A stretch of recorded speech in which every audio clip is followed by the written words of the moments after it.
درود پاک کی کثرت کرنے والوں میں سے بعض ایسے ہوتے ہیں جو ایک غلطی ضرور کرتے ہیں، اور یہ بہت بڑی غلطی ہے، اور وہ غلطی یہ ہے کہ توجہ کے ساتھ درود پاک نہیں پڑھتے، خشوع خضوع کے ساتھ درود پاک نہیں پڑھتے، دل و دماغ کو حاضر رکھتے ہوئے درود پاک نہیں پڑھتے، سنہری جالیوں کا تصور ذہن میں رکھ کر درود پاک نہیں پڑھتے، گنبد خضرا کا تصور ذہن میں رکھ کر درود پاک نہیں پڑھتے، حضور نبی پاک علیہ الصلوۃ والسلام کا مقدس تصور ذہن میں رکھ کر درود پاک نہیں پڑھتے۔ دیکھیں، یہ طریقہ ہے عام لوگوں کا درود پاک پڑھنے کا۔ آپ اس طرح نہ پڑھا کریں۔ جب بھی درود پاک پڑھیں تو کامل توجہ کے ساتھ، خشوع خضوع کے ساتھ، درود پاک پڑھنے کے آداب جو ہیں ان کو بجا لاتے ہوئے درود پاک پڑھیں، اور اس تصور کے ساتھ درود پاک پڑھیں کہ آپ جس مجلس میں بیٹھ کر درود پاک پڑھ رہے ہیں، جس انداز کے ساتھ آپ درود پاک پڑھ رہے ہیں، جس خشوع خضوع کے ساتھ آپ درود پاک پڑھ رہے ہیں، جس طریقے کے ساتھ آپ درود پاک پڑھ رہے ہیں، اور جس محبت میں ڈوب کر آپ حضور پر درود پاک پڑھ رہے ہیں، وہ ساری کی ساری مجلس، آپ کا وہ سارا کا سارا درود پاک پڑھنے کا طریقہ حضور نبی پاک علیہ الصلوۃ والسلام کی مقدس بارگاہ میں پیش ہو رہا ہے، کیونکہ حضور نبی پاک علیہ الصلوۃ والسلام ساری کائنات کا اس طرح مشاہدہ فرماتے ہیں جس طرح ہاتھ کی ہتھیلی کا۔ تو جب حضور کا تصور ذہن میں رکھ کر آپ درود پاک پڑھیں گے تو آپ پر ایسے انعامات کی بارشیں ہوں گی کہ جس کا آپ تصور بھی نہیں کر سکتے۔ ایک بزرگ گزرے ہیں، حضرت احمد کبیر رفاعی رحمۃ اللہ تعالی علیہ۔ آپ جب درود پاک پڑھتے تھے نا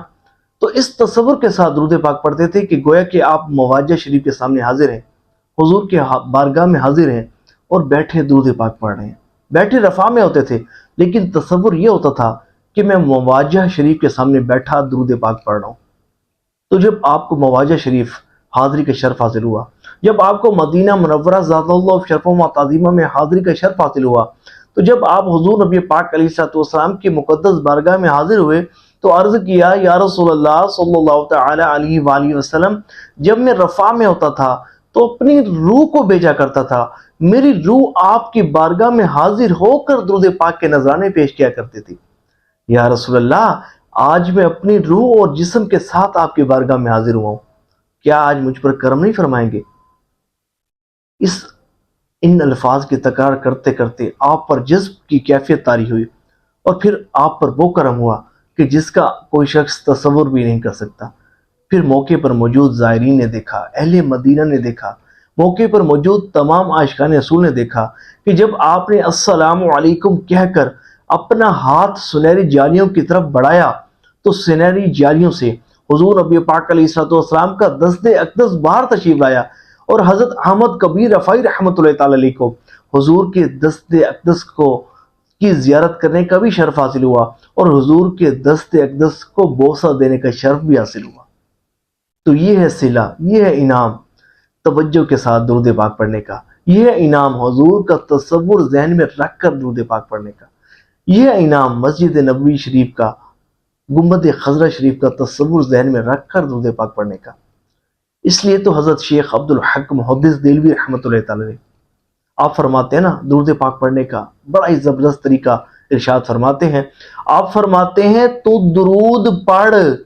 اور اس طرح پڑھ گویا کہ حضور نبی پاک علیہ الصلوۃ والسلام تیرے سامنے موجود ہے،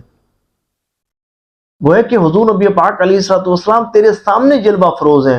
اور تیرا پڑھا گیا درود پاک سن بھی رہے ہیں اور تجھے دیکھ بھی رہے ہیں۔ سبحان اللہ۔ تو جب اس طرح درود پاک پڑھیں گے، اور جب حضور کی محبت میں ڈوب کر آپ درود پاک پڑھیں گے